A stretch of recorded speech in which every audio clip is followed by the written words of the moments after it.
ងាយអូឲ្យស្ដាយស្ដាយក្នុងចិត្តអូនមើលពីព្រឹកដល់លំងឹតស្នេហ៍ដល់កម្រិតចិត្តពងប្រាថ្នាមើលហើយមើលទៀតបងខំឆ្លៀតគុណភត្រាស្នេហារីស្រងដូចផ្កា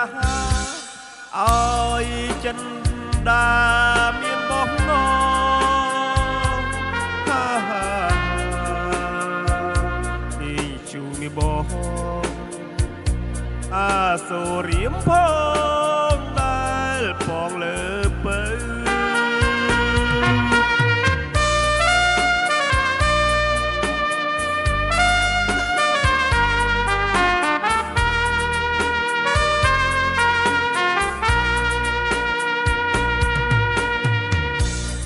អង្គុយលេងក្បែរបងអួច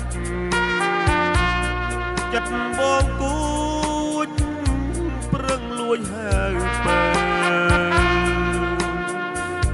អូននាងអៀនមិនហ៊ានចេញក្រៅតែដល់ថ្ងៃណាទៅពើមេត្តាសូមពើអាណិតដល់ដួងចិត្តបងប្រាថ្នាមេតាដាទៀនស្នេហាដល់រៀមរានណានួនឡងហាហាលីជូមីបងអាសូរៀមផង